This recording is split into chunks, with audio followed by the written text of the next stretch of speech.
Alright, testing for echo again.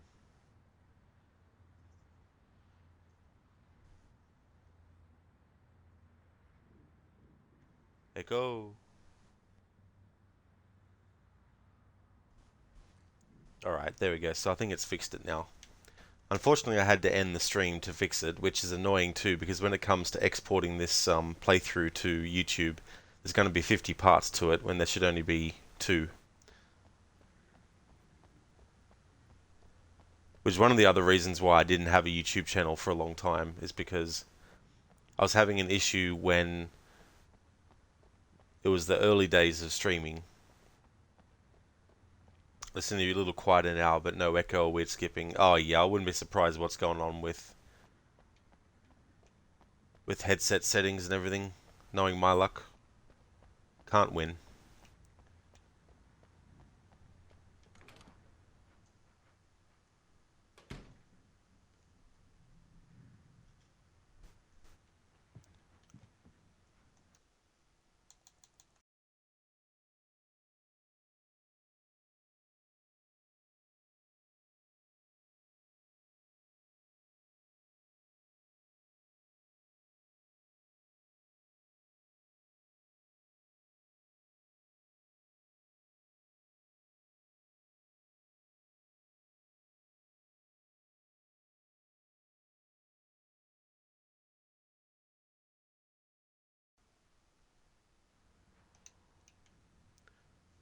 Okay, so that's weird that my voice is low though.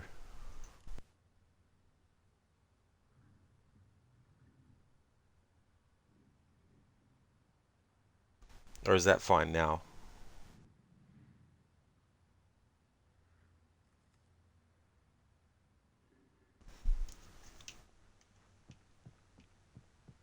I'm They're probably going to have really the same taking issues with advantage of your control, I presence think. here, Wake. I heard they're selling a lot of your Alex Casey books. Right now, I'm not a big fan of my own writing.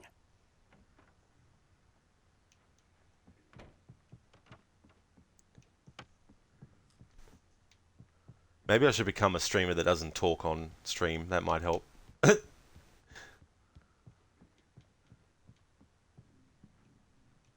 least that way I'll be able to play games without the audio problems happening.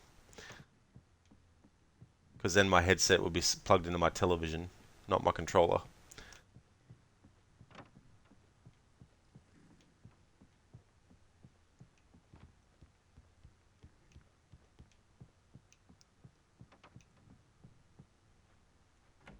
Hey there, Ryu. How's things going, dude? It's in a no, we love your voice. Yeah. Yeah, that's the unfortunate thing, streaming directly from the Xbox. I don't know if the PlayStation has those issues either. I don't see Barry. Look, Wake! Maybe that's him. That's the way to the chopper. Well, thanks, Spectrum. Yeah, it's much easier being able to actually talk, because then when responding to chat it makes it quicker. If I had to type out responses to everyone all the time, it would just slow things really down.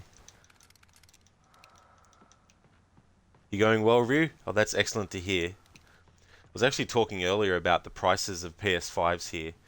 To get a PS5 with 2 controllers but no game, it costs in Australia $894.95. But get this, if you want to get a PS5 plus a console, a PS5 plus God of War Ragnarok and a controller, it's $904.95 Australian.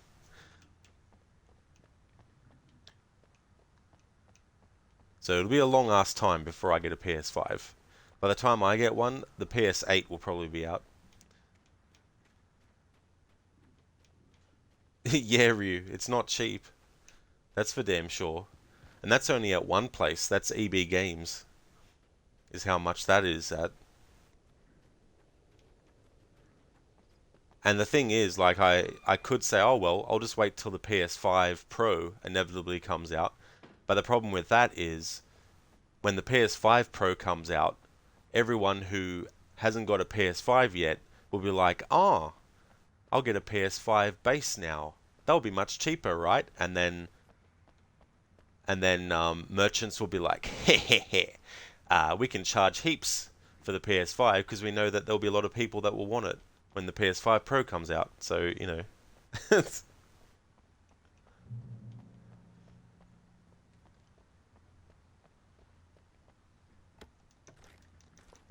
Tall PS5 Pro? Nah. I think they will. I think they'll eventually do something like that. May not be called a Pro, but I'm sure they'll do another PS5 console.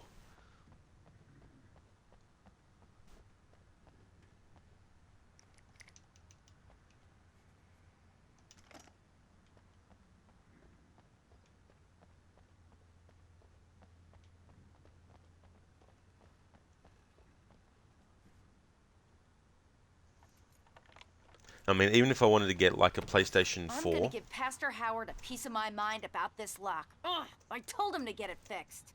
Here they come. the chances of getting an actual brand new console is very, very low. So it would have to be pre-owned.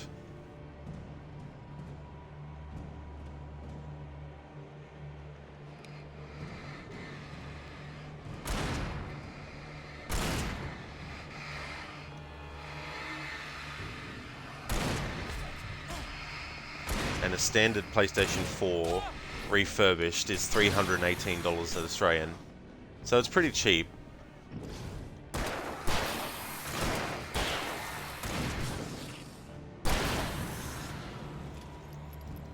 And then a PS4 Pro refurbished is $438 Australian.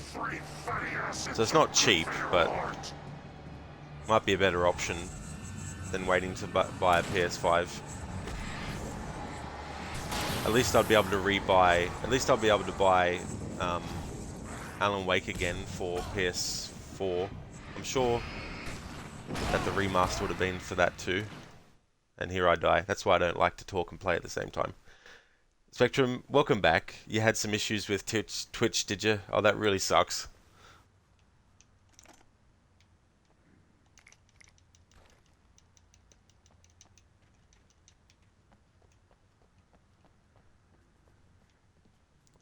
So you never had a PlayStation Slim or Pro. You've had the original model for 2 to 3, 4, and 5 now, all of which lasted a lifespan of like 5 to 6 years. Not 5, of course, but 2, 3, and 4 lasted. You've had the 5 for a year and 4 months. Yeah, it's definitely good when things actually last a while.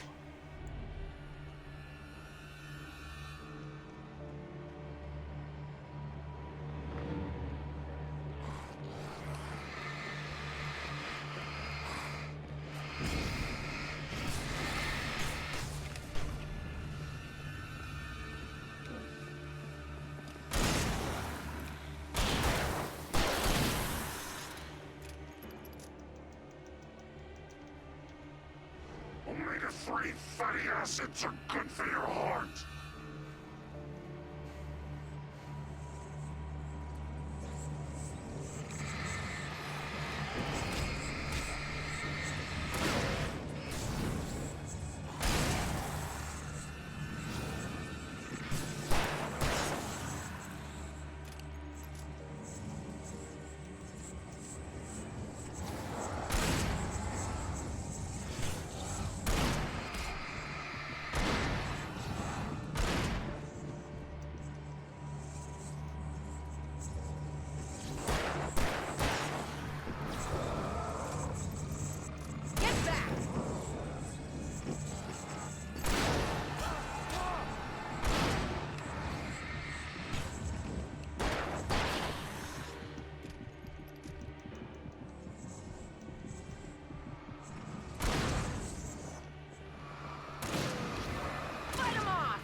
Okay, it's open. Let's go, Wake.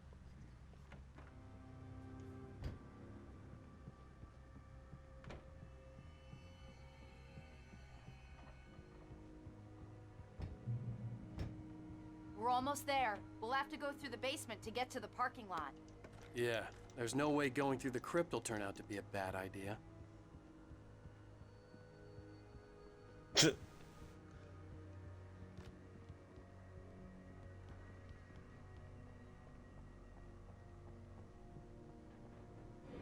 You have the right to remain silent.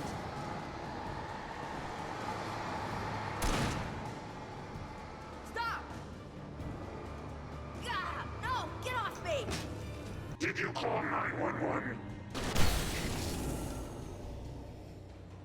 Guess that one saw the light, huh? Love it, Barry. You didn't like that one? A tough audience. I did. Well, I got plenty more. What are the Christmas lights for? Protection, man. Like garlic against vampires. Vampires.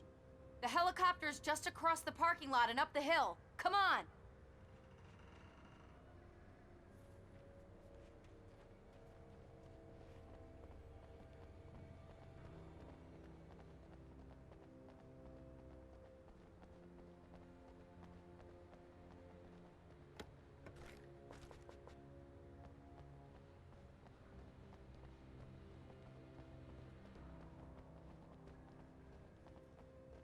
The Bright Falls General Store is now my favorite place in the entire world. See this headlamp? It's like a superpower. I can just look at one of those things and they die. It's my flaming eye of Mordor. I wish I didn't say that. Yeah. Hey, I want a headlamp. Last one. Bastard. No, Barry. It's okay to show that you're a fan of Lord of the Rings. It's my flaming eye of Mordor.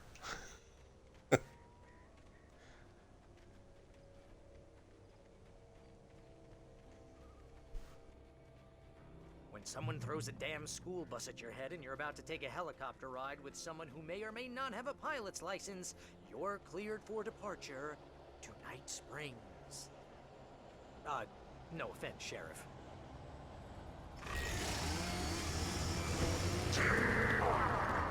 All accidents could be prevented. You can say what you want about the Taken, but at least they still say things like timber.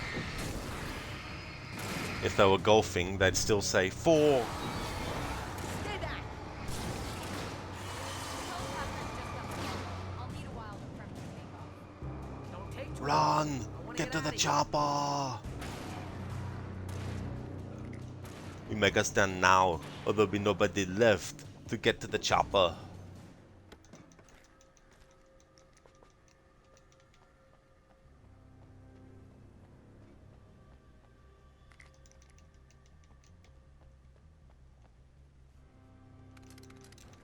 Pop action shotgun. Yes, please.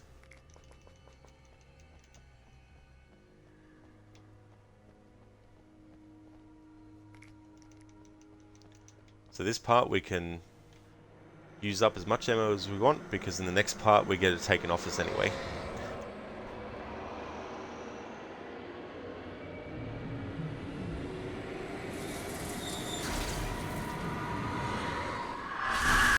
You will never get her back. We're not ready to take off yet. Well, get ready. I'll hold them off.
into this. Just get me to Weaver, Sheriff. You're taking a big chance on a local crazy lady, Al. I hope you're right about her, or we can kiss this town goodbye.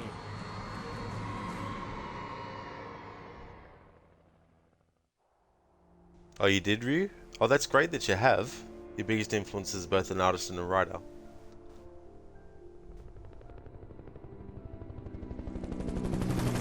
I hope you know how to deal with this, Wake.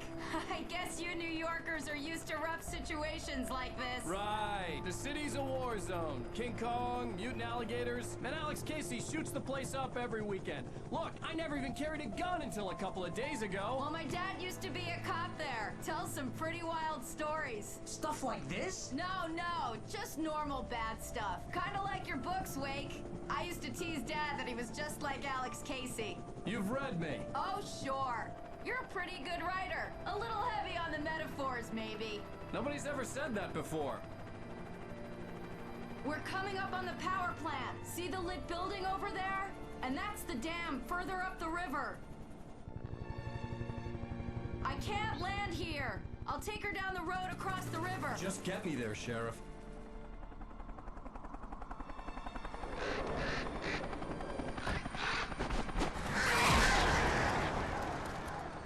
Hold on! Ow! Son of a bitch!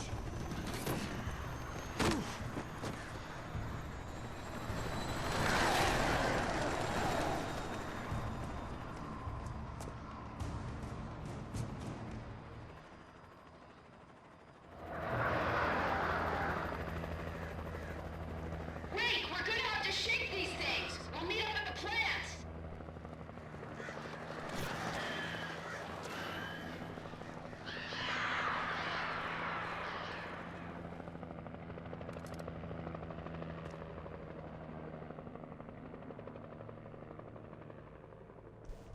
Hey there, Castle95. Welcome. Yeah, this game really is such a great game. I think they did a pretty good job with the remaster. It's cool as well how they had the character model look like actor Ilka Villi this time. I didn't mind the face model for Alan in the game, in the original version, but it was cool for the remaster to actually get his face on the character model. You'll list half of them, and I think you'll agree with the picks. No worries, dude. Hey there, 83J. I did, yeah, I changed my name of the channel at the start of this year.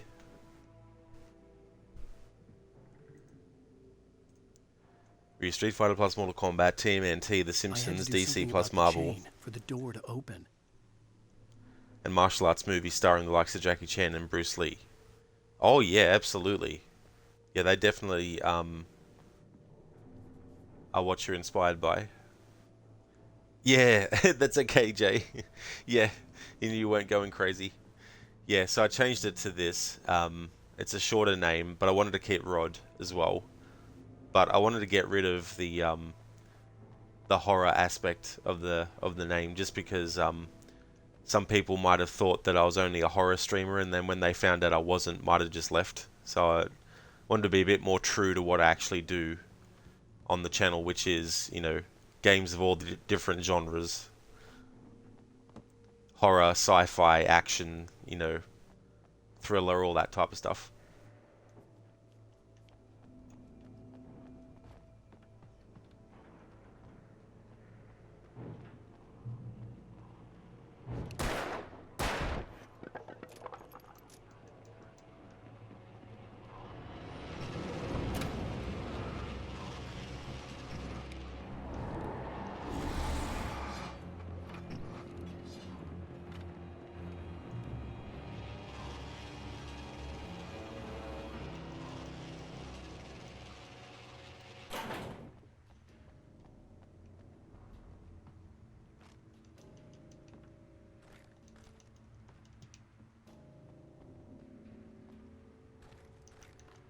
Get all these goodies.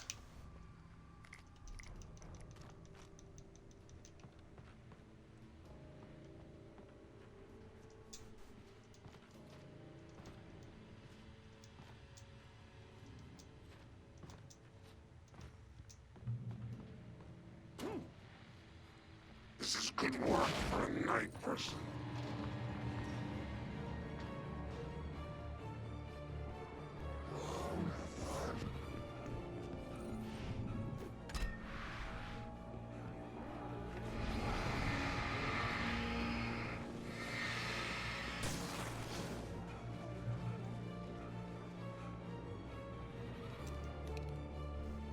Get your breath back, Alan.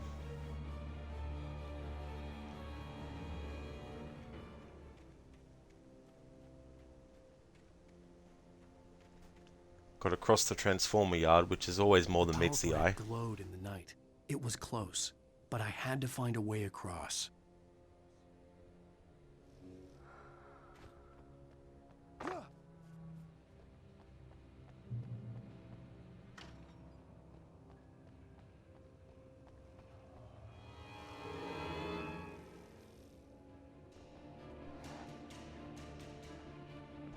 Oh, that's great, Lucinda. That's awesome. That's something that I didn't even think about. But thank you so much.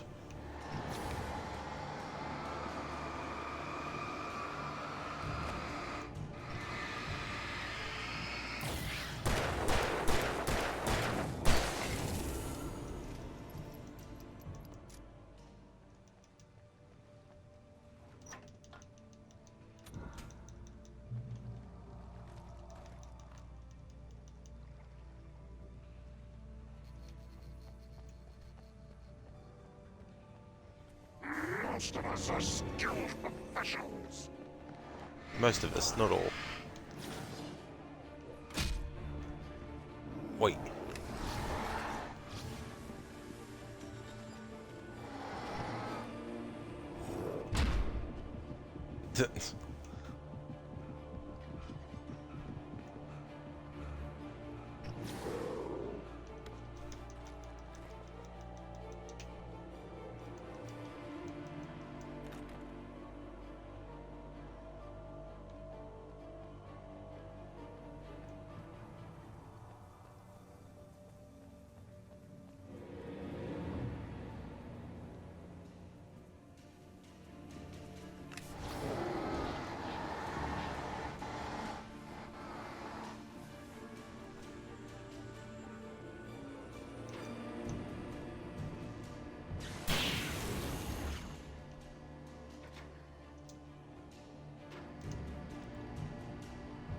If these taken here, we'll go up.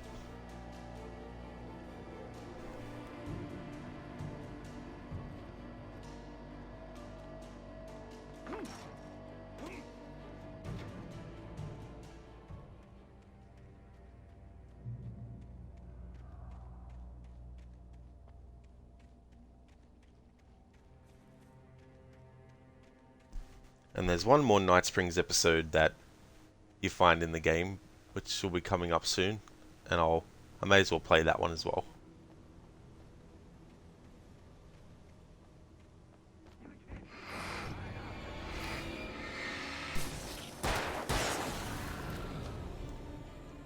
Most likely what I'll do with this game in October is I'll do my in-depth playthrough of this game. And when I do my in-depth playthrough of this game, I really go in-depth to the point where I stop at every point where characters will have extra dialogue if you don't progress, and listen to all their dialogue. I also listen to all the radio stations.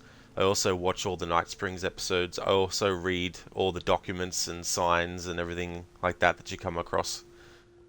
As well as all the manuscript pages that the game has. I play those as well.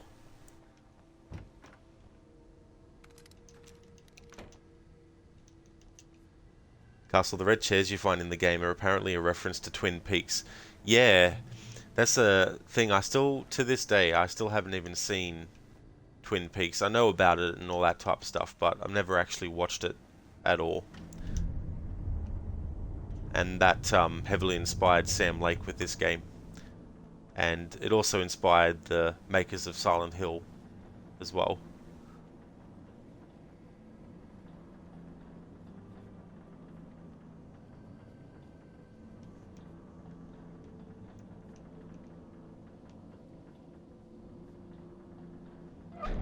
in this playthrough, it only just dawned on me that Mirror's Peak is a reference to Twin Peaks, because obviously, if you were to put because obviously you've got a mirror reflecting something back at you to create a second. More birds.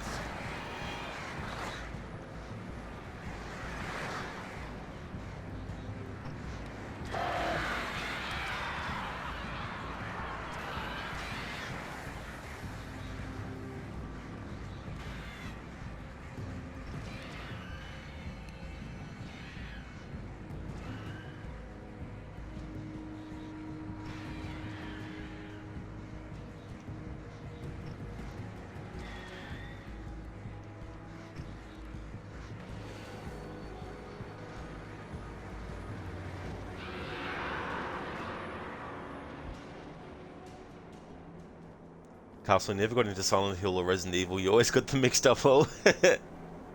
Yeah, that's fair.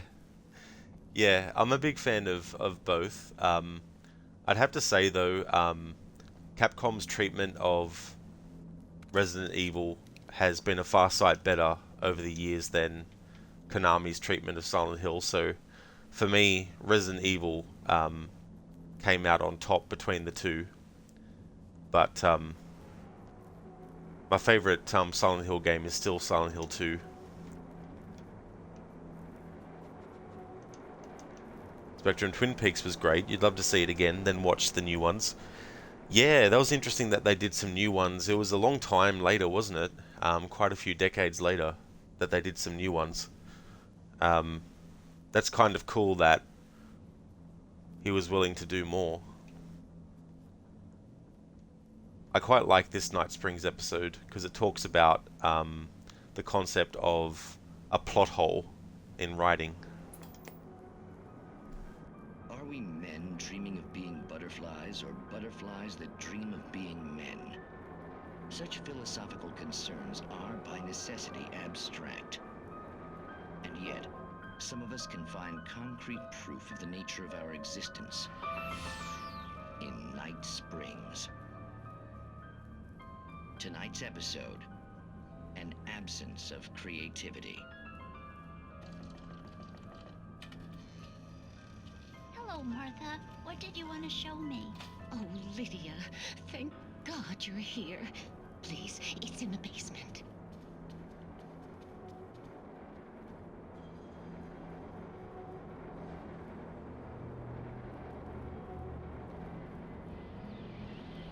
Oh, Martha. Oh, that's amazing. Isn't it just?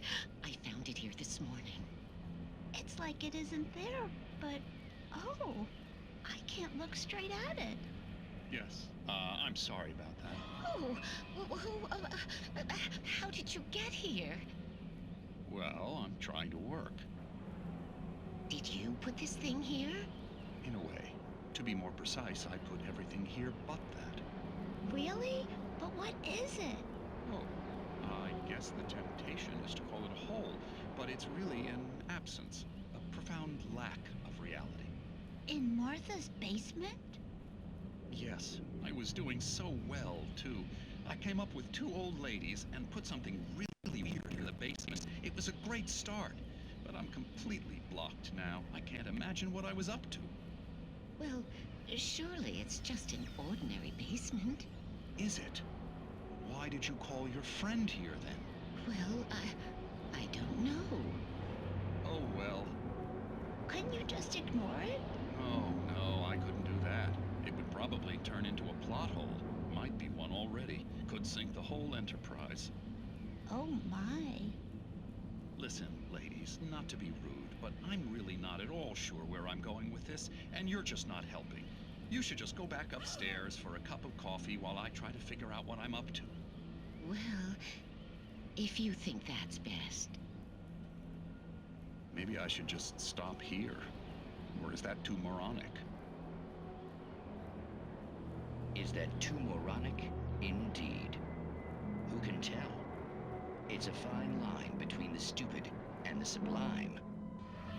In Night Springs. Castle, you thought Spectrum, 25 years to be exact, and if you'd see the first ones, you'd understand that. Yeah, I think I remember seeing a meme about it. I'll see you in 25 years' time or something. But that's cool that it actually stuck to that, and literally 25 years later. Castle, you thought Silent Hill and Resident Evil were made by the same people? Oh no, yeah. And Resident Evil predates Silent Hill by 3 years as well. Silent Hill 1 came out in 1999, and by that point they were already up to Resident Evil 3. Lucinda, alrighty, Rod, it's your bedtime. I hope you have a great rest of your stream, and I'll catch you next time. Absolutely, Lucinda, you definitely will. Thank you so much again for your raid. I really do appreciate it. Thank you so much. Want to highly recommend people who didn't come in with Lucinda's raid to highly check out her channel. She's playing through Resident Evil 2. Just did a short playthrough as Leon A. But she will have more Resident Evil action on her channel because she's going to be doing her annual Resident Evil marathon, which is also going to include, of course, the remake of Resident Evil 4, which is coming out in March. So I highly recommend checking out Lucinda's channel for that content. She's also a big fan of stealth games like the Dishonored series, and is also a stream raider captain, and actually plays that on stream. So if you're looking for a stream raider captain to play with, highly recommend Lucinda for that content as well. But such a great streamer, and highly recommended. And Lucinda, that's absolutely no trouble at all for the shout out. Thanks again for being here, and I hope you have a great rest as well, and definitely catch you again soon. So I like that Night Springs episode about the hole that is in that old woman's basement that she gets her friend to go and investigate.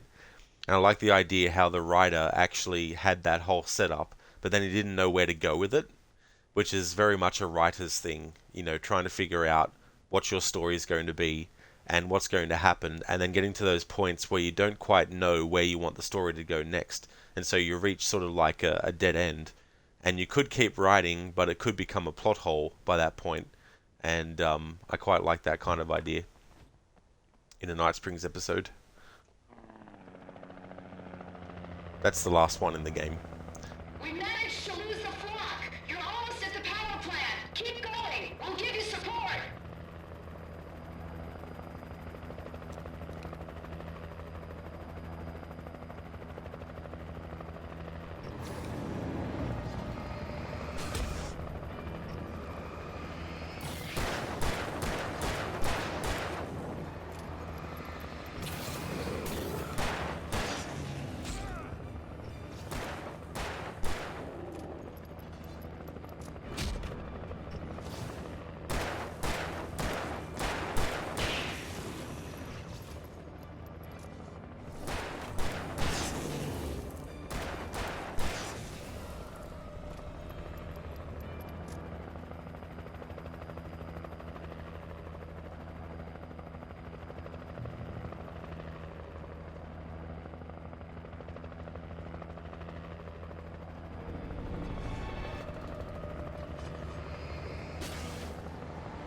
Just want to change where I've got my status bar on my end for the stream. Be right back.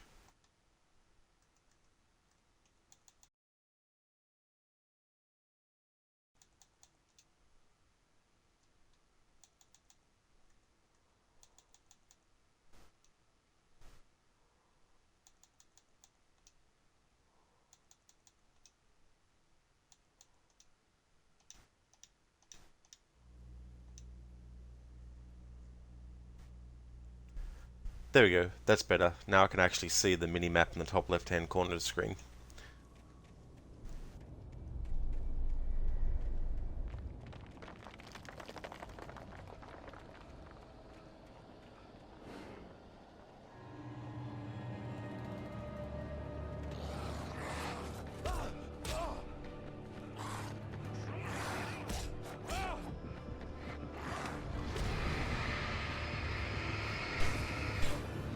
I recognized the logo on the power plant sign. I'd seen a version of it painted all over the area, signifying hidden caches of supplies.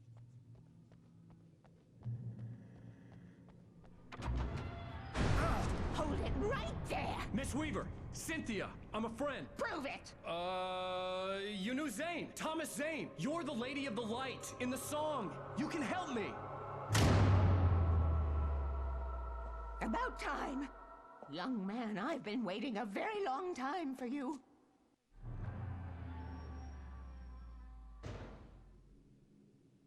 It's in the well-lit room. Excuse me? What you need to drive the darkness back. The well-lit room is at the dam. I built the room to keep it safe. Will it help me find Alice? Will it get me back to the cabin? Fine, let's go. I can get my friends to come back with the helicopter.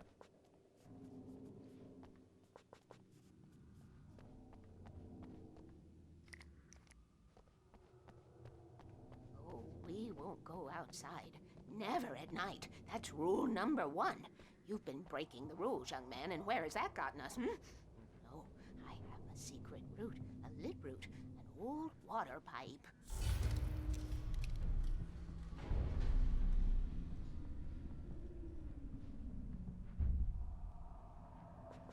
Something was damaged at the transformer yard.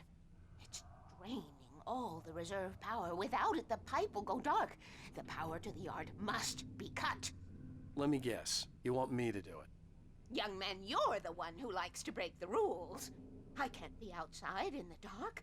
The kill switch is outside.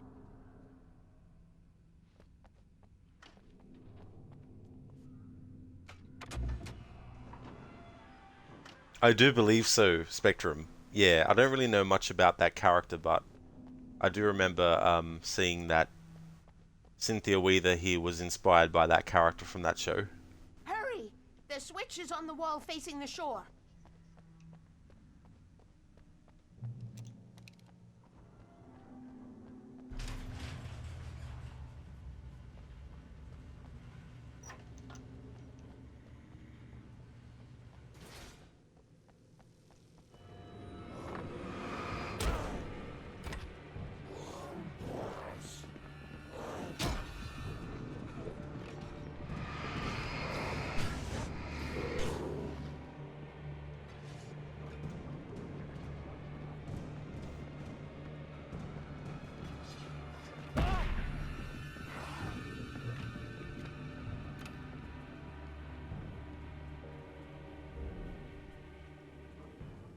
I could see the kill switch that would cut the power to the transformer yard.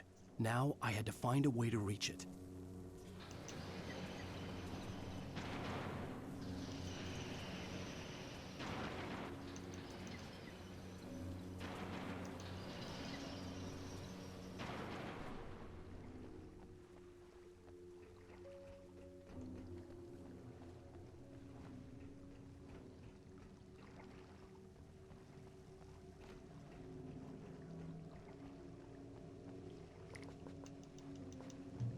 Who designs these things?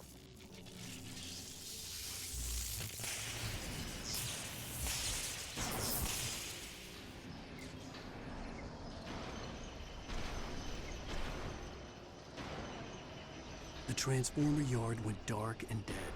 Weaver's water pipe passage should now be good to go.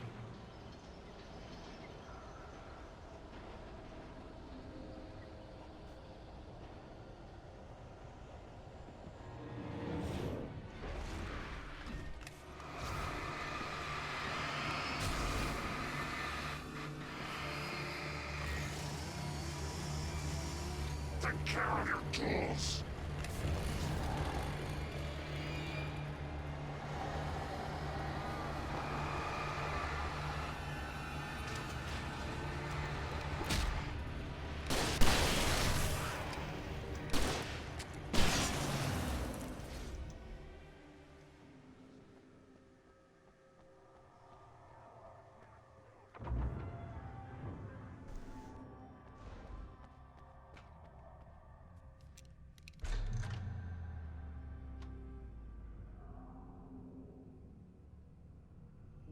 This way, young man. Follow me. Come, come. The pipe's empty now. We're ready to go. This way. We need to go. I knew them both, Tom and Barbara. I had such a crush on him. Such a beautiful man. I was jealous. There was a part of me that was maybe a little glad when she had the accident. And then Tom started writing and woke the darkness up. He tried to bring her back, but you can't do that. There are no free rides like that. I'm starting to realize that. In that case, young man, perhaps you're a smarter man than Tom was. The witch looked like her, but it wasn't. Barbara was sweet. He didn't understand until it was too late. He tried to undo it, wrote himself, her, everything he'd ever written out of the world. Oh, he was so famous. And afterward, no one knew. Oh, Tom. He left only one thing behind in my care, in case it happened again. Insurance. He trusted me. Or perhaps used me a little. Tom knew how I felt. Knew I wouldn't refuse him. I built the well-lit room and put it there. It's been waiting for you. We are characters trapped in a story you have written, and none of us will survive to see the end of it if the darkness isn't stopped. She'll twist the story to her own dark ends. How do you know all this? Tom, that's the way he wrote it. He still talks to me, you know, in television, from beyond, from below. We have both been touched by the darkness, young man. He saved us both with light, but the darkness stays with you. Leaves a stain.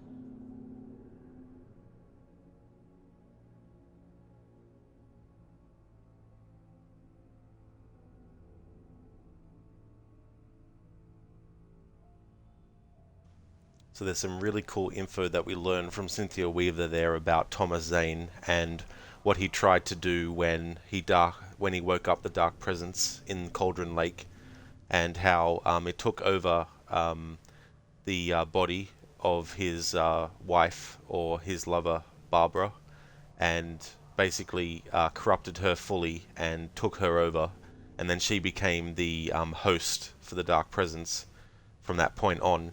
And he tried to fix things by writing himself out of existence, which is why hardly anyone knows about Thomas Zane outside of a certain few people, which is why at the start of this game Alan finds a box which has all these books by Thomas Zane in the cabin, but he comments that he's never heard of the writer before. And when Cynthia Weaver says that we have both been touched by the darkness, young man, he saved us both with light, but the darkness stays with you, leaves a stain.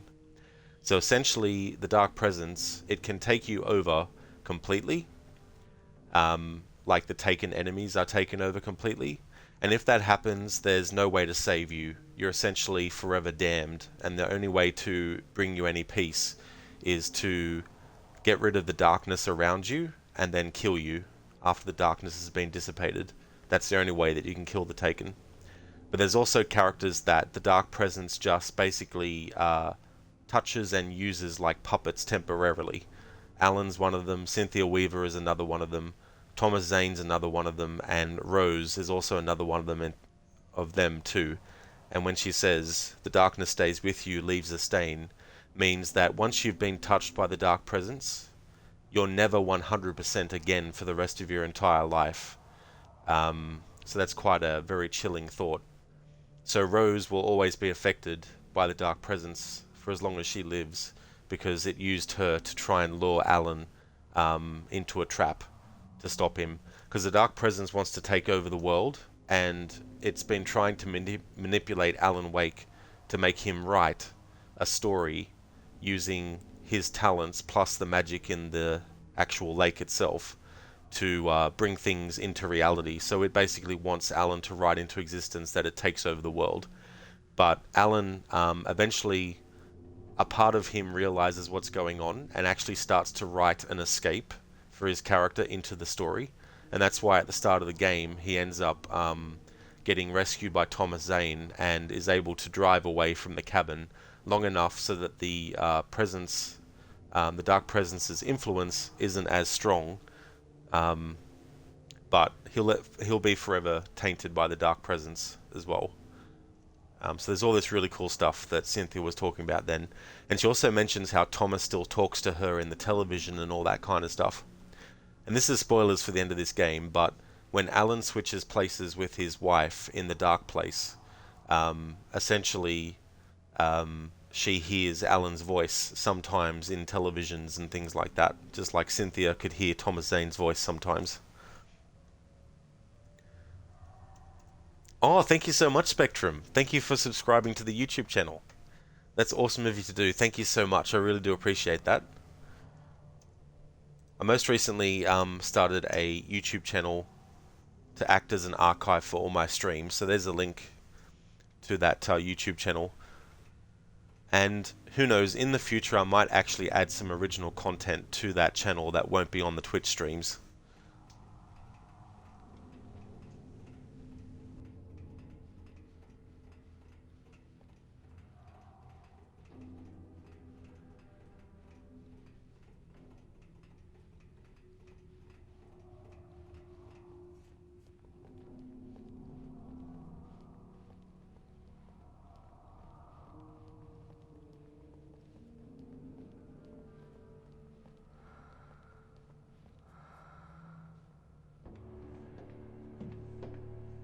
This pipe will take us directly to the well-lit room.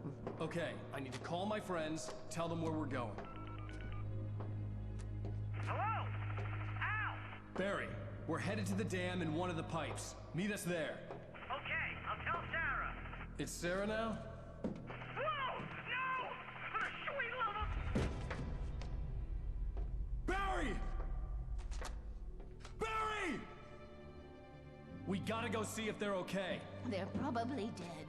You must reach the well-lit room. This is no time to be a selfish idiot. That's my best friend.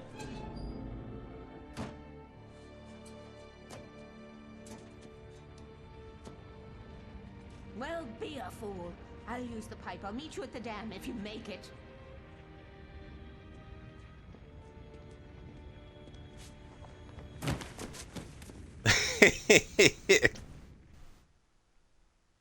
At least I didn't have to worry about her. She knew how to stay safe. I always love that. There's a running gag through this game where Alan will keep falling off of things, and that's definitely the ultimate version of that gag. At the start of the game, there's signs that say something on the lines of, you know, caution, fall hazards.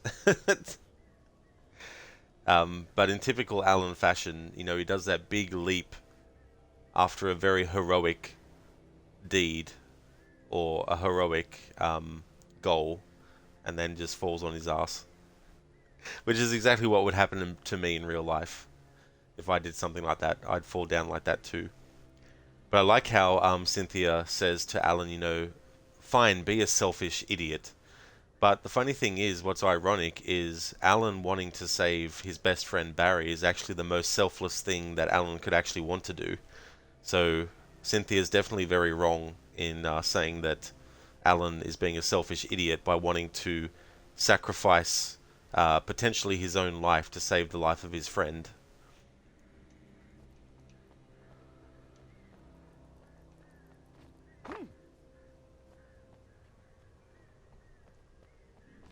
I've never thought about it this way before, and maybe you could make an argument for it. I don't know if I would say it actually is true, but you could probably make an argument for the fact that maybe the Dark Presence in some way had some kind of little small influence over Cynthia Weaver there and actually made her say that.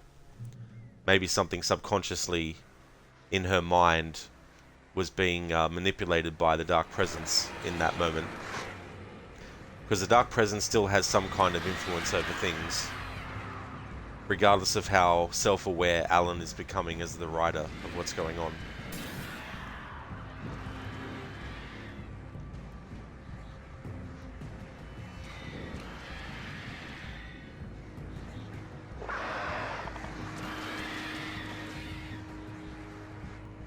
But the other thing too, Alan actually risking his life to save Barry fits in well with the idea that when he's writing this story that he's experiencing, in order to actually get the right outcome and a balanced outcome, he needs to make sure that when he's writing stuff, he's not coming up with easy ways out of things. There has to be near misses. There has to be moments where the character maybe looks like they're going to die, but they don't, you know, to all be in the confines of storytelling.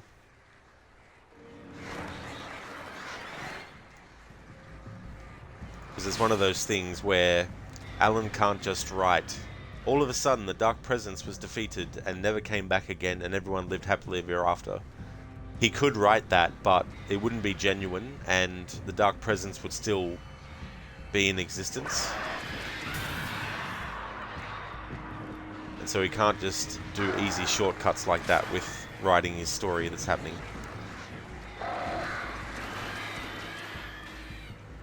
And that's why at the end of the story he can't just make it that his wife is safe and he's safe and they all go back to New York and live happily ever after. Because that also won't be a genuine way to end the story. So instead it has to be a balance. Alan has to sacrifice his freedom and swap it for Alice's freedom.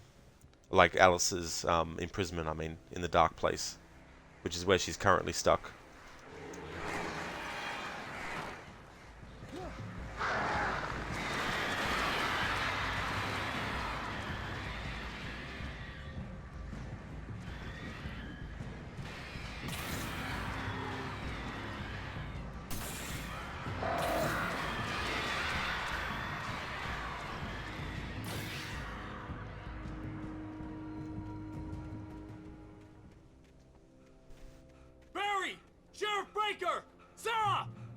The crash site looked bad, but as far as I could tell, the wreck was empty.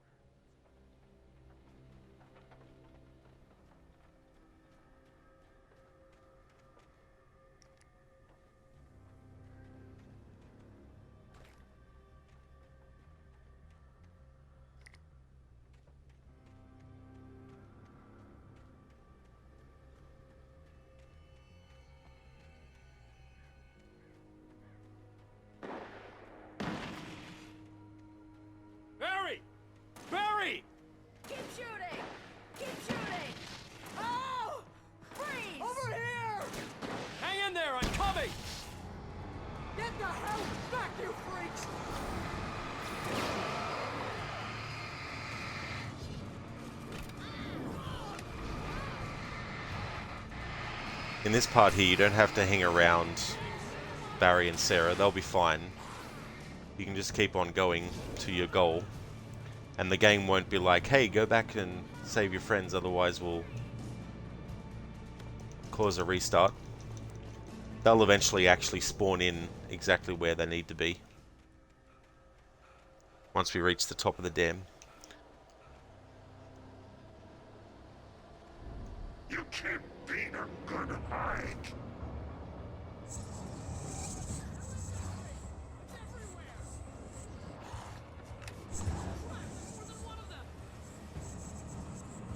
Nothing moves like that. It's impossible. Ow! Do something!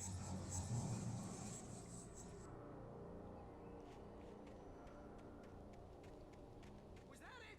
Are we safe? Wait, call the elevator. Once we press this button, they'll spawn in right here.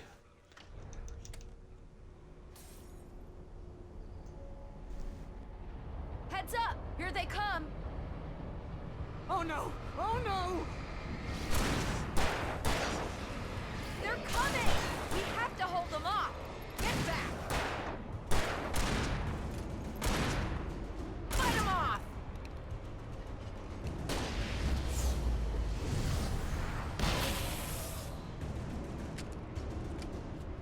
Oh no! Oh no!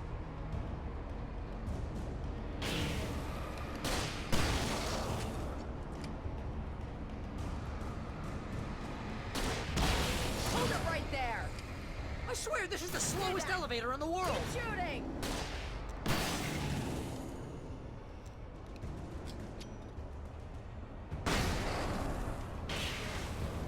It's almost here, Wake. Just hold on. Keep shooting!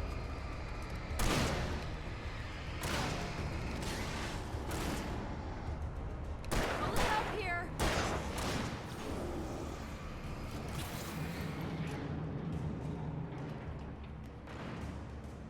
Say that.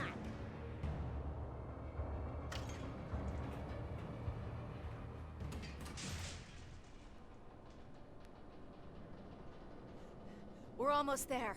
There's an entrance into the dam at the top. What's the plan, Wake? Well, Weaver's crazy, but she's got something Zane left behind. Something to fix this. Gee, could you be a little more vague? Thomas Zane? Seriously? Might as well be Paul Bunyan or Bigfoot. Yeah, well, he was real.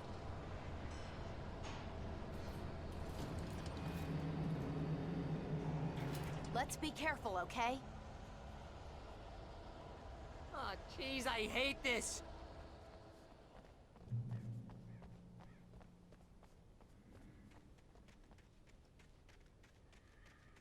Okay, Wake. There's a button over there that opens the door.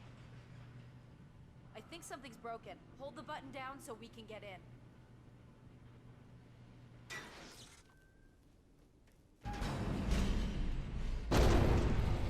Ow!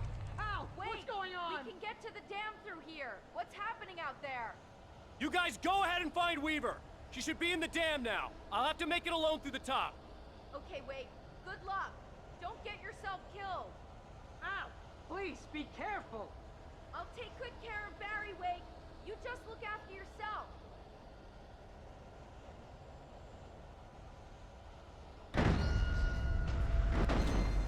You gotta be kidding me.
Hey there, Spicy Chicken. Welcome to you.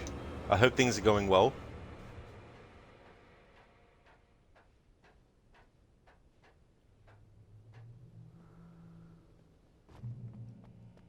Fishing can be a hobby or a job.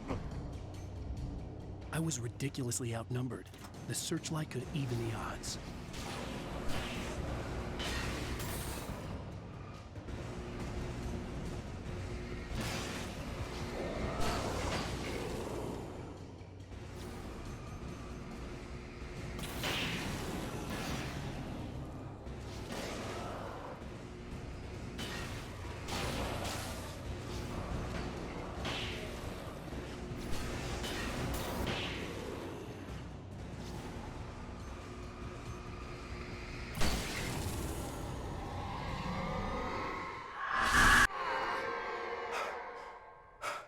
Enough. You will go no further.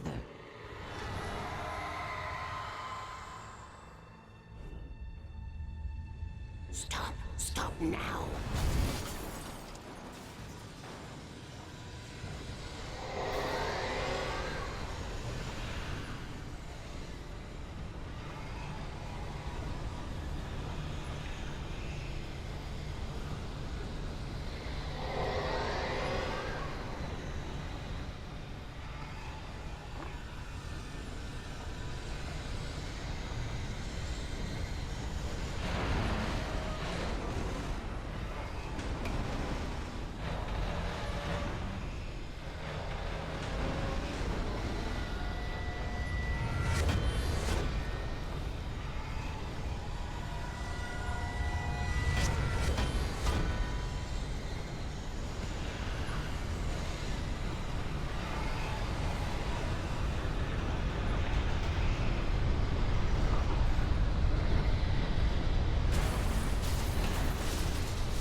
Oh, that's great to hear, Spicy Chicken.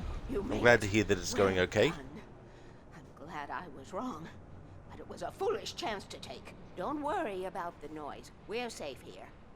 I have looked after the well-lit room for many, many years now. There is no shadow in the well-lit room. The power is fail-safe, and all the bulbs are numbered and changed regularly based on their make and model. Right. And I'm doing really well, Spicy Chicken. My Monday's going great, thanks. And we're getting closer to finishing this game. There's an old army After base this in episode. Raincoat Point, north of here. It was active during the Second World War. They operated here back then. They must have built this. Yes, they did. It's my place now. We're almost at the end of chapter 5, and then there's one more left, and then I'll be making a start on Control after this game's finished.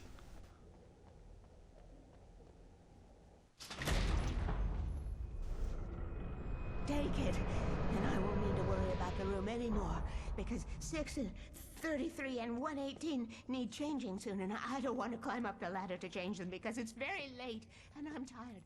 And if you take it, I won't have to do that anymore.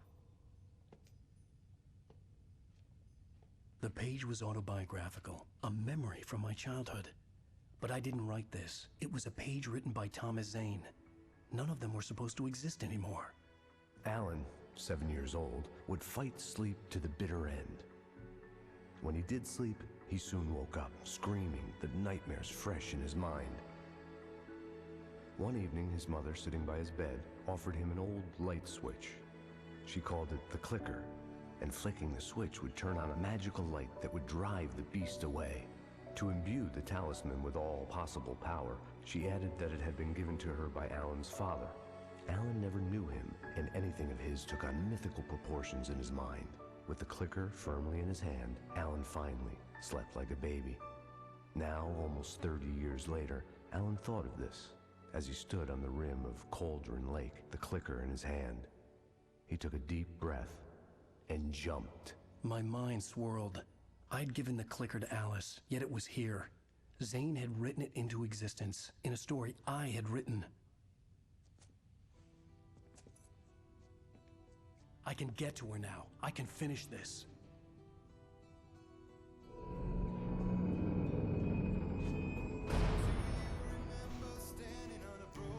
I love that whole idea of having something that was written by Thomas Zane to help Alan at a later date, that was given a whole big backstory, and something from literally from Alan's childhood as well.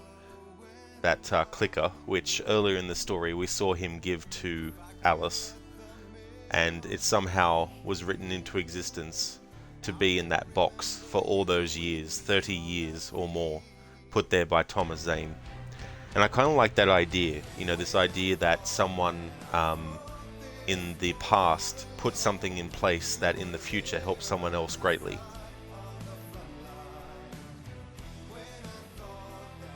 Previously on Alan Wake, I wrote a horror story that has come true. Thomas Zane did the same in the 70s. You will go no further. If I continue like the Dark Presence wants me to, the story I'm writing won't save Alice. It's a horror story. No one will survive. You knew Zane! Thomas Zane! You're the Lady of the Light in the song! He left something behind to help me. The clicker. Alan thought of this as he stood on the rim of Cauldron Lake, the clicker in his hand. He took a deep breath and jumped. I can get to her now. I can finish this.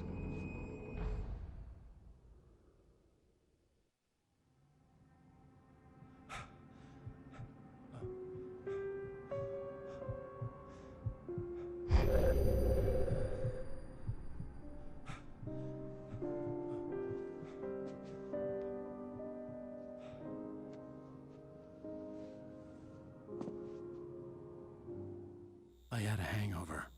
My head was about to explode and the light hurt my eyes. I needed my sunglasses and painkillers to dull the pain. In one of my finer moments of self-deception, I swore to quit drinking.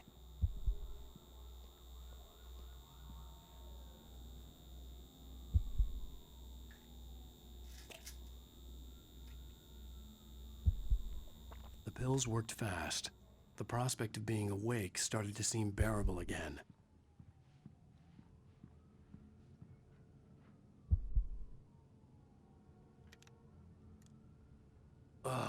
The sunglasses made the world look bearable.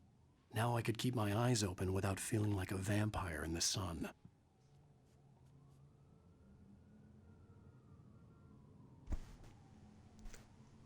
Spicy Chicken, you bought the Arkham Knight Funko Pop, or did you already talk about this?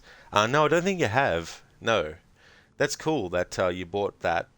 So, is that part of an overall Arkham collection that you're putting together?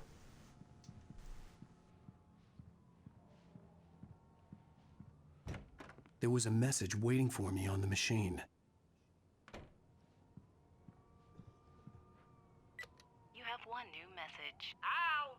Are you still asleep? Wakey, wakey! You should have your show on your TiVo. If Alice wasn't too mad to record it. She called me earlier and really chewed me out. Yeah, we went a little overboard last night. But parties are a part of this business. Al, look, I'm saying this as your friend. She's not doing your career any favors by trying to run your life like that, okay? I'll talk to you later, Al. Watch the show.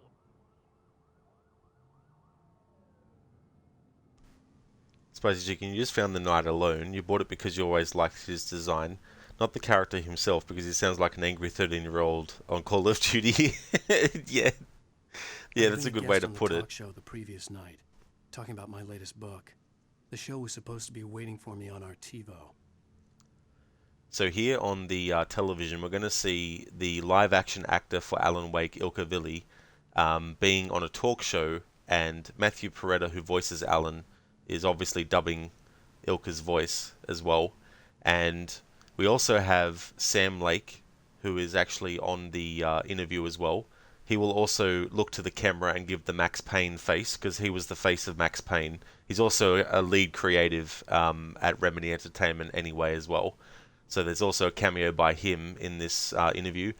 And also we see the actual band Poets of the Fall appear in the video as well. So there's quite a few little cameos there in this upcoming video we're going to watch. Or Alan's going to watch his own interview.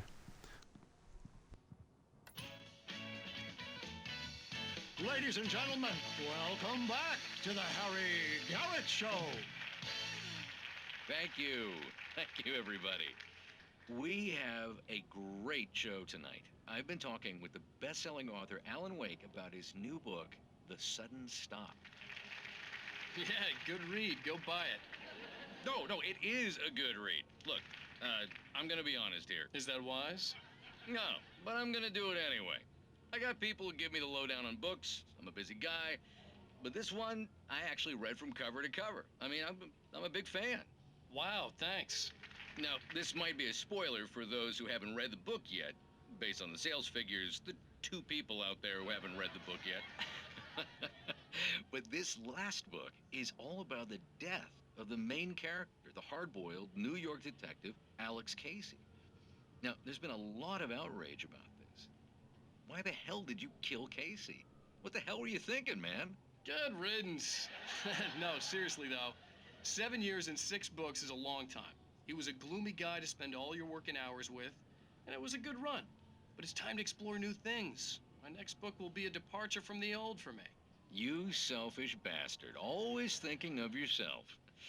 Well, you've certainly given us a lot of entertainment over the years. And now that you mention it, Casey was a gloomy guy. Never had much luck with his love life with the ladies. Was that autobiographical in any way? Yeah, no kidding. Casey's lady friends tended to die on him. With Casey, it was all about his pain. No, nothing autobiographical about that. I'm a happily married man. My wife is my muse. Well, congratulations. That's great to hear. So, how's the publicity tour been treating you? Good. Great. But I gotta say, I'm glad to be back home in New York. Well, you've certainly been on the news a lot lately. Lots of parties and, you got into a fight with some paparazzi. Oh, man. Well, that guy was really in my face. I lost my temper. I know that wasn't cool. You are famous for that temper. Well, I did also write several books. Well, your latest novel is called The Sudden Stop, and it's in bookstores now. Go get it. That means the two of you out there who haven't bought it yet. Ladies and gentlemen, that's all we have for you tonight. I want to thank all our guests for the evening. Alan Wake, Sam Lake. Once more, do the face for us, Sam. There it is. And our musical guests, Poets of the Fall. Thank you, and good night. At least I'd been funny. I told myself I could live with that. Hey, honey. Did you watch the show? I didn't say anything stupid if that's what you want to know. Okay, Grumpy. You want an aspirin or something? Are you going to start with me about drinking now? You know what? I should have followed Go her back to sleep, advice. Alan. But suddenly I was angry, mostly at myself. And she was there, a convenient victim.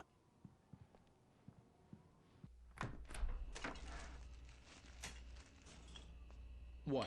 Now you can't even talk to me? Well, this morning I was angry because you said you'd be home at midnight and you showed up at 7 a.m. and passed out in mid-sentence. Now I'm over it. Are you angry? This goddamn tour.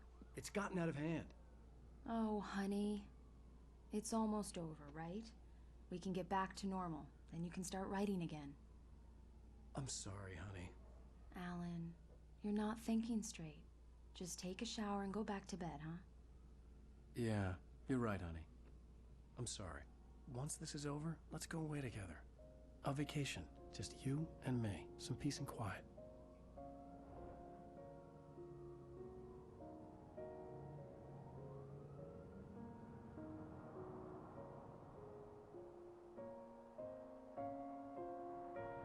Somehow, the clicker was the key to the cabin. I had to return to Cauldron Lake to save Alice.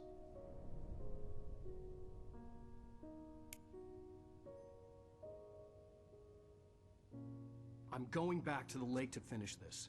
I'm going to write an ending to the story in the manuscript on my own terms, to make it all right. Why can't you just write it here?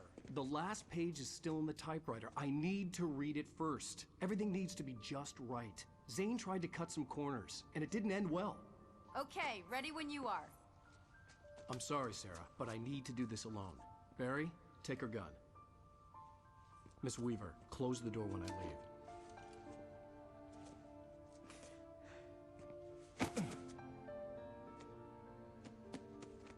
Good luck, Al.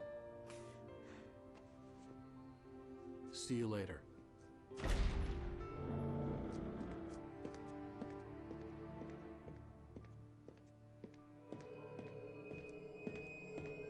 When I got out, it was warm and sunny. I'd flicked the switch of the clicker. Had it done this? I didn't stop to question it. I had to take advantage of the sunlight to get to the lake. On Zane's page, I'd stood on the rim of Cauldron Lake, about to use the clicker. That's where I was headed.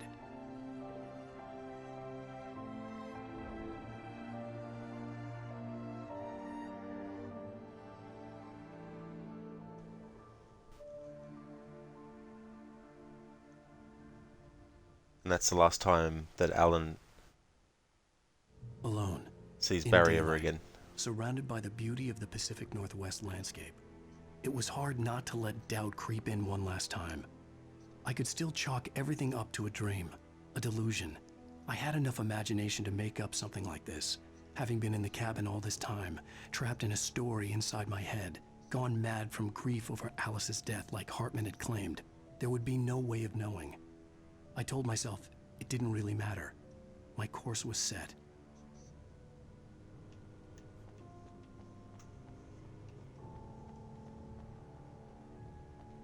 It's quite a sad moment between Alan and Barry saying goodbye. But yeah, once Alan goes off to stop the Dark Presence, and when he sacrifices himself and trades places with Alice in the Dark Place, it's been 10 plus years now in the timeline of the story that Alan's been stuck in the Dark Place for, trying to find a good way to actually escape. And one of the reasons, one of the things that he does to try and escape is he writes a story about someone named Jesse Faden, who is the main protagonist of the game Control.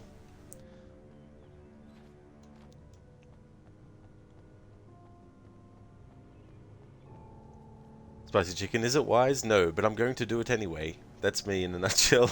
It's like worry about things later. What's the story of Alan Wake? So Alan is a writer who's suffering from writer's block.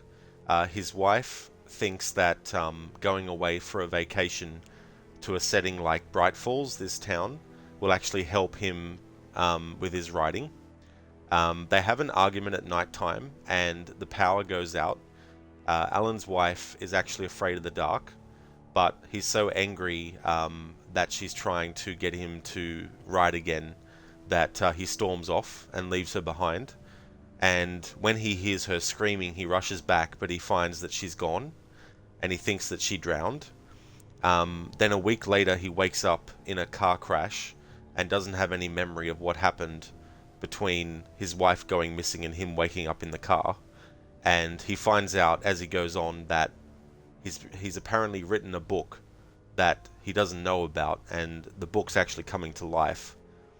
The lake where he went with his wife is actually a magical lake, and people who are creative, whether you're an actor or a writer or a musician, your work can actually come to life through the power of the lake. And there's this dark presence who wants to take over the world, and it's been waiting for someone like Alan for a while to turn up at the cabin at the lake so it can manipulate him and use the power of the lake to make it take over the world. But Alan, a part of him is awake enough to realize what's going on and actually writes his escape into the story and starts to change things. But he has to find the right way to end the story to make sure it all balances out and makes sense. He can't just write, and then the dark presence was killed and my wife and I went back home and everyone lived happily ever after. He can't write something like that to happen. So he has to write a story that is believable to the dark presence, so it doesn't completely know what's going on, but at the same time still allowing the dark presence to have some kind of influence over the story.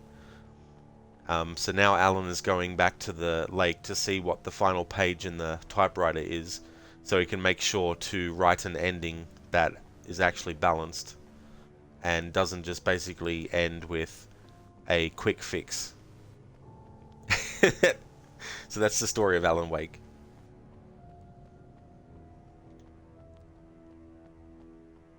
May as well keep running now that I've committed to running.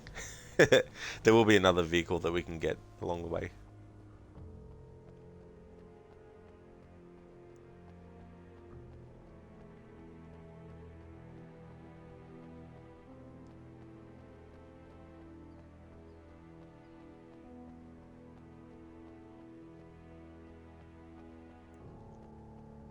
So I was checking, well, if you're ever having trouble being creative, you know to not ask an evil lake for help. Yeah, it's definitely not wise. Yeah, there was a poet named Thomas Zane who woke up the dark presence from the lake, and it actually took over his... I don't know if they were married, but it took over his girlfriend or partner, or whatever you want to say, and turned her into a host for the dark presence. So since then, she's been completely unsavable. He actually tried to cut her heart out as a way to stop the dark presence, but it didn't work. So instead he tried to write himself and everything else out of existence. But he didn't completely. He made sure that there was one shoebox full of things of his, so that the right person, i.e. Cynthia Weaver and Alan later on, would be able to come across the contents of that and know all about him and what had happened.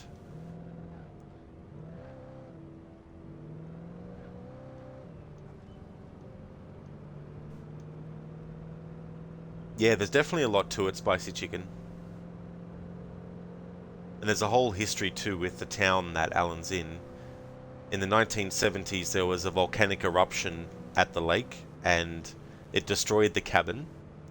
But due to the power of Alan's writing, when he gets to the lake, the cabin is made real again and all that type of stuff. But to other people in the town, It's The darkness had touched me. There was a link between us. Always would be. I could feel its presence again, getting closer.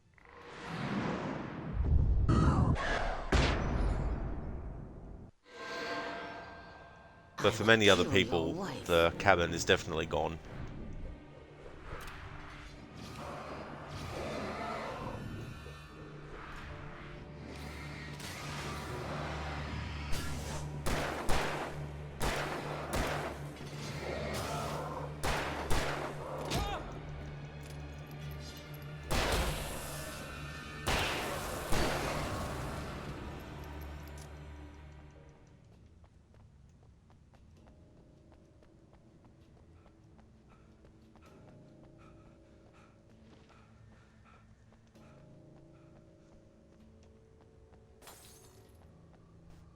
Overall, this chapter is pretty short compared to the other ones. So we'll be finishing this game soon.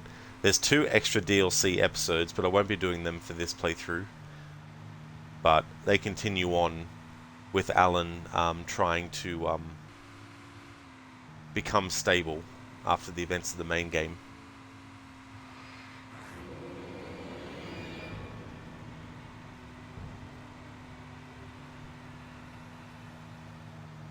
So once the playthrough is finished, I'll be taking a short break and then setting up for Control.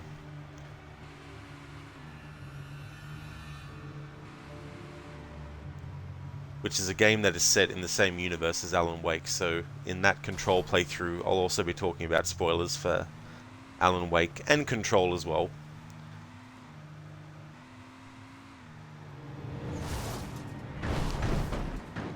He actually started playing New Vegas for the first time today. So how do you find it so far? I've only ever played a little bit of Fallout 3, but I never got into it. But I've never tried Fallout 4 or New Vegas before.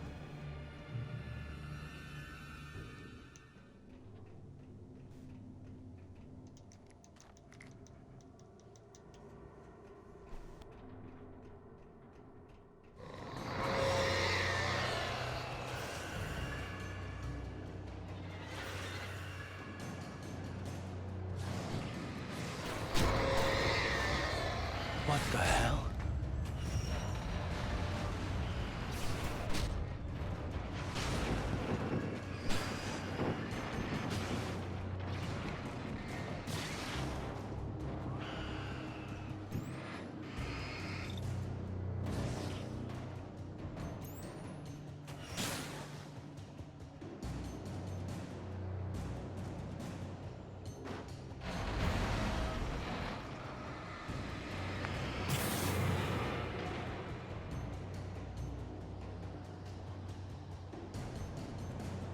Spicy Chicken, it's okay, you just don't know how to play an RPG like this. Oh, that's fair enough. Yeah, Bethesda, who also did the Elder Scrolls games, I found it much easier to get into Skyrim than I did Fallout 3.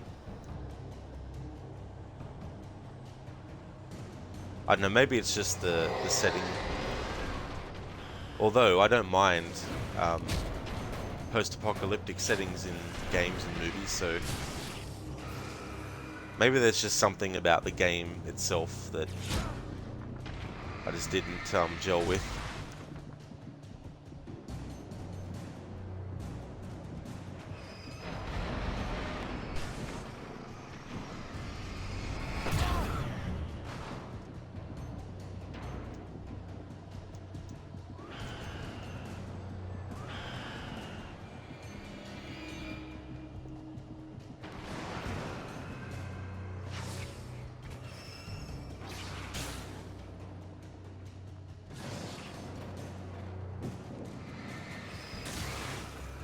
You played Fallout 3, but it's been years, and Fallout 4 is more a shooter with light RPG elements, is it? Okay.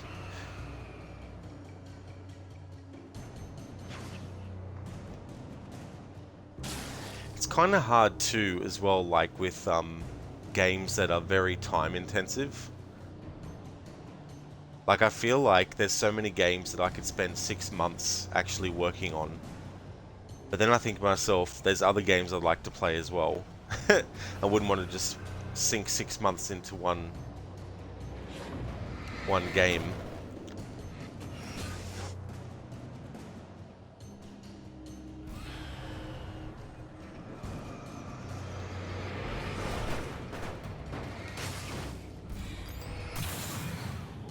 Yet I'll spend a lot of months on a playthrough like Red Dead Redemption 2.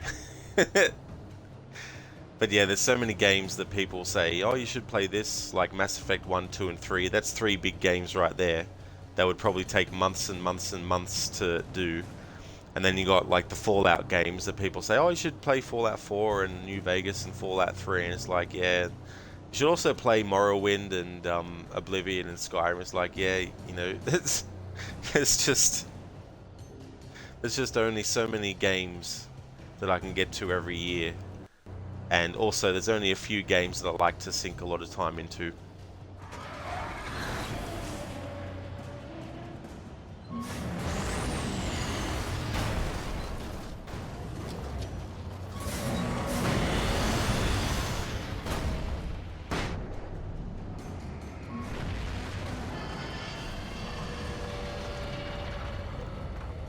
You don't know if there's any games that you want to play? That's fair enough. Yeah, I mean, this year I'd like to play Alan Wake 2. That's a big one on my list. And also the next Star Wars Jedi game, Survivor. I want to get that one.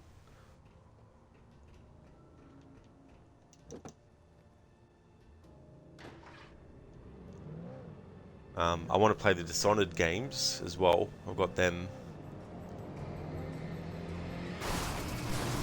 I don't know when I'm going to do it this year, but I wouldn't mind playing at least Mass Effect 1. And I'm thinking that if I do a playthrough of that, I would rather do a playthrough where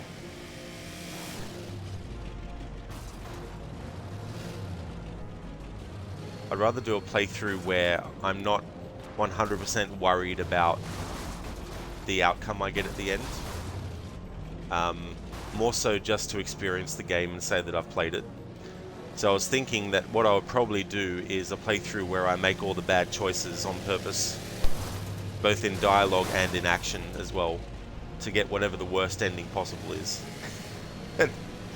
That way, I won't have to worry about sinking too much time into the playthrough. If I already know I'm going to get a bad ending from the start, at least then I know.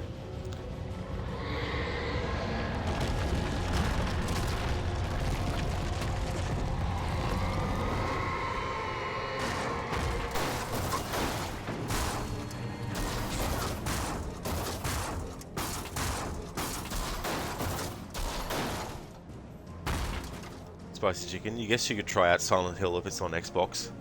So the only Silent Hill games on Xbox is the HD remaster of Silent Hill 2 and 3, which comes in a pack. And Silent Hill 2 actually came out on the Xbox original though. I don't know about Silent Hill 3 though. Maybe it did too, I'm not sure.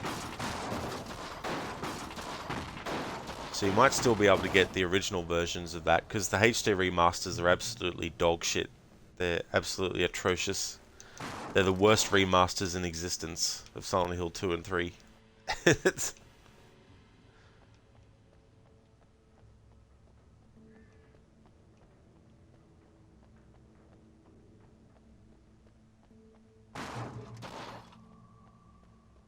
They absolutely butcher those two Silent Hill games.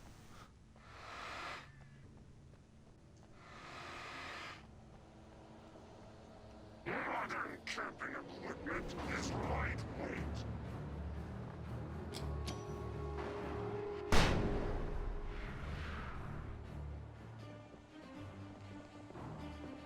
You can learn about nature and yourself.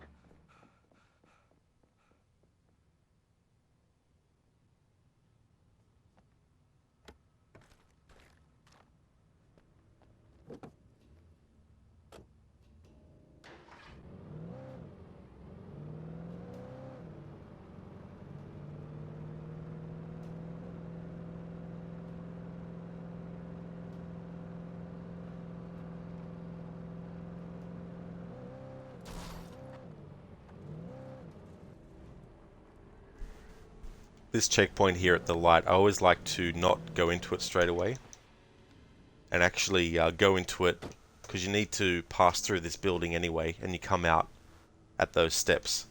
So I rather actually get the checkpoint after doing all that.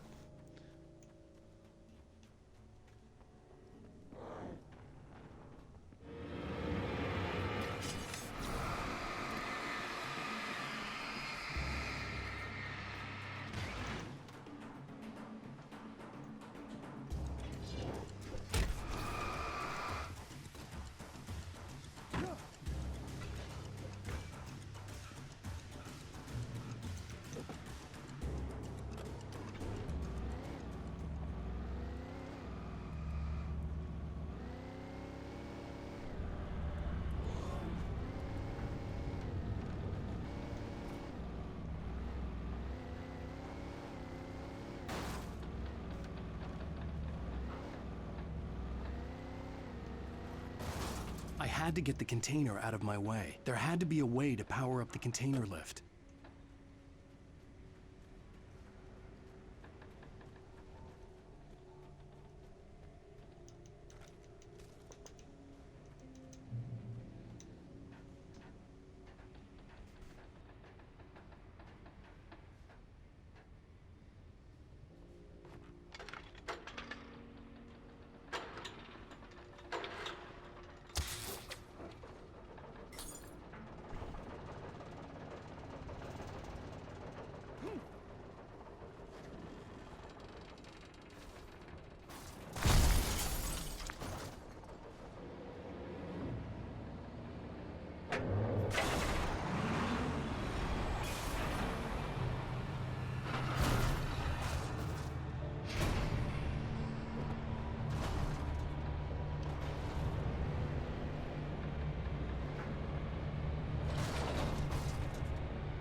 When I told Barry my plan back in the well-lit room, I'd acted as if I knew what I was doing.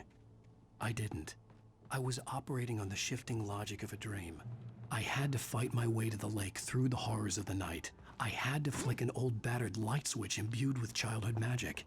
I had to write a happy ending to a horror story. I had to save my wife from the dark prison she was being held in.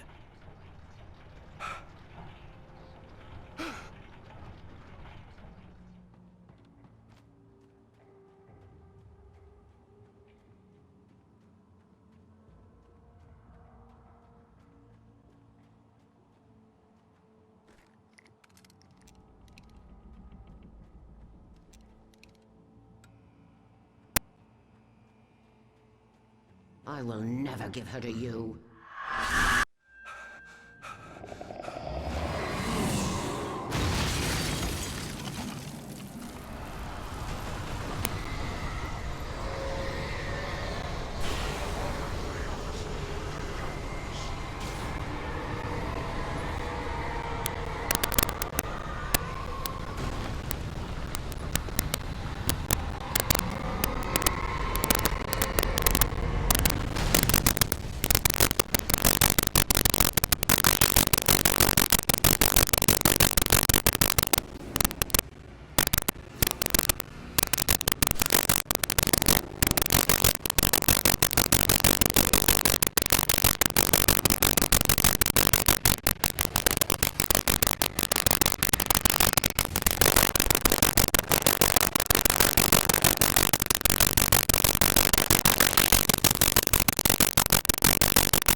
had to fight my way to the lake through the horrors of the night.